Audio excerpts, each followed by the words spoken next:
Essa é a Nova Zelândia, localizada na parte sul do Oceano Pacífico, aproximadamente 4.000 quilômetros distante da Austrália. É o segundo país mais pacífico do mundo.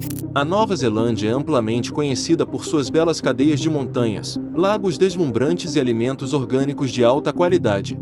Alguns de vocês podem já saber que o famoso filme O Senhor dos Anéis também foi filmado nos vales pitorescos da Nova Zelândia.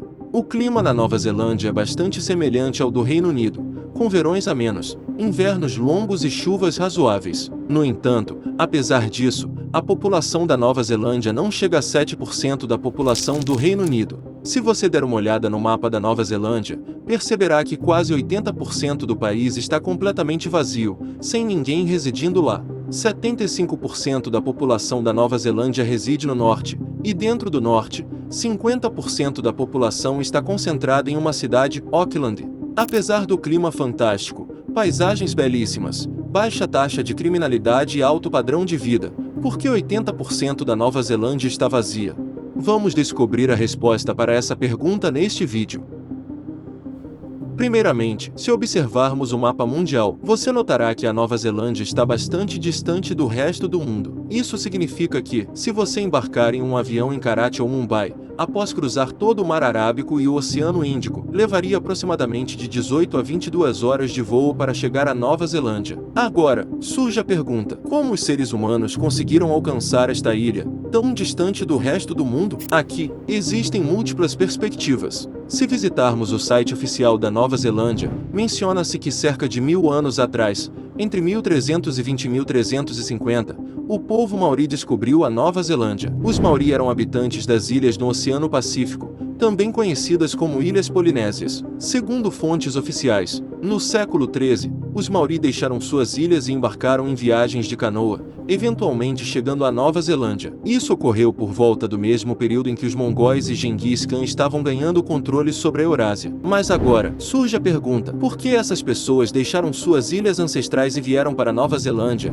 Ao pesquisarmos para encontrar a resposta a essa pergunta, descobrimos que há uma pequena diferença nas tradições e nos registros históricos Maori. De acordo com as tradições Maori, a Nova Zelândia não foi descoberta no século XIII, mas cerca de 500 anos antes, por volta de 750 AD, por um Maori chamado Kupi. Kupi era um pescador que costumava pescar para si mesmo e sua tribo. No entanto, ocorreu algo estranho. Sempre que ele lançava sua rede, sua captura era devorada por polvos naquela área, tornando impossível para essas pessoas conseguirem algo para comer. Como sua principal fonte de alimento era o peixe, isso se tornou um grande problema e a solução proposta foi que Kupi e alguns de seus companheiros se aventurariam no mar para explorar outra ilha onde pudesse haver uma boa oferta de alimentos e bebidas. Nessa busca, Kupi levou cerca de 20 a 25 homens consigo e partiu para o Oceano Pacífico. Após alguns dias de viagem, avistaram uma ilha com grandes montanhas. Esta era a Nova Zelândia, uma ilha rica em peixes, ovelhas e frutas, e onde nenhum outro humano estava presente. Era o lugar perfeito para Kupi e sua tribo. Kupi enviou alguns de seus companheiros de volta às Ilhas Polinésias para informar outros sobre esta ilha e,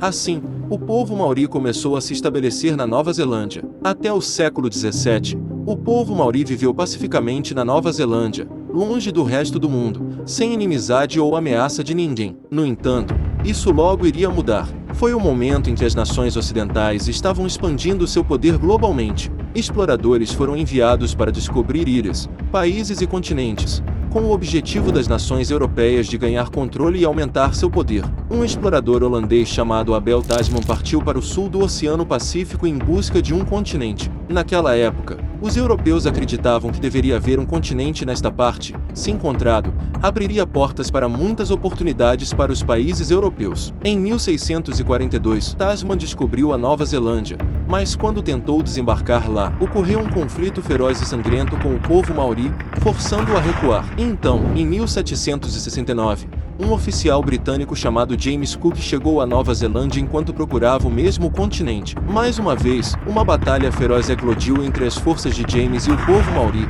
resultando na morte de vários chefes Maori. James teve que recuar, mas desta vez, ele criou um mapa detalhado da Nova Zelândia e de toda a jornada. Usando este mapa, os europeus começaram a chegar à ilha no século XVIII. Desta vez, eles lidaram com o povo Maori de maneira mais estratégica. Atraídos pelas perspectivas de comércio e lucro, os britânicos começaram a estabelecer portos navais e, após um século, ganharam controle total sobre a Nova Zelândia. Em 1840, foi assinado um tratado entre os britânicos e o povo maori, conhecido como o Tratado de Waitangi. Após este tratado, a Nova Zelândia oficialmente tornou-se parte da Europa e do Império Britânico. Naquela época, a população maori era de aproximadamente 200 mil pessoas. No entanto, nos próximos 100 anos, em vez de aumentar, a população diminuiu e atingiu cerca de 40 mil, e houve duas razões principais para isso.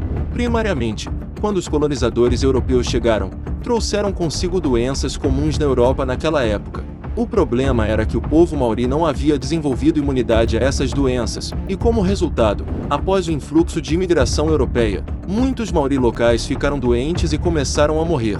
Em segundo lugar, no século XIX, a Nova Zelândia tornou-se um lugar muito violento. Apenas 5 anos após o Tratado de Waitangi, uma série de guerras eclodiu entre os britânicos e os maori locais pela posse de terras, que continuou pelos próximos 40 anos. Muitos maoris locais perderam a vida nessas guerras, e toda a série chegou a um fim em 1881, quando todos os principais chefes maori haviam sido mortos e o movimento maori fora completamente esmagado. Os britânicos também perceberam que, sem incluir os locais no processo de desenvolvimento, o progresso não poderia ser alcançado. Portanto, imediatamente após essas guerras, o governo britânico tornou os locais participantes-chave em cada projeto de desenvolvimento por meio do processo eleitoral.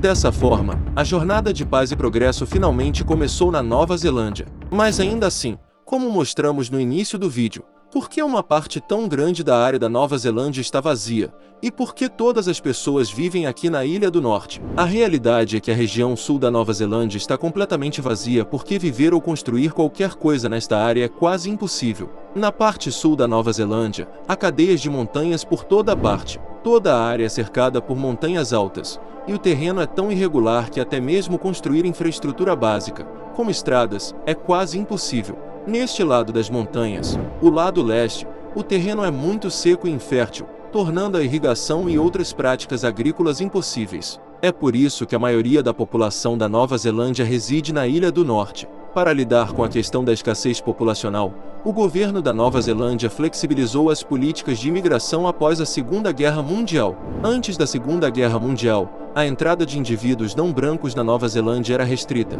e como resultado, a população permaneceu estagnada até a década de 1950. Após a remoção dessas restrições, as pessoas começaram a emigrar e se estabelecer na Nova Zelândia, especialmente da Ásia, incluindo China, Filipinas e Índia. Isso levou a um aumento populacional muito necessário na Nova Zelândia. Hoje, quase 27% da população da Nova Zelândia é composta por imigrantes ou aqueles nascidos fora da Nova Zelândia. A maioria dos imigrantes vive aqui em Auckland e nas áreas circundantes, razão pela qual Auckland é uma das cidades menos acessíveis do mundo hoje. Isso ocorre porque o suprimento de terras é baixo, enquanto a demanda por moradias é alta.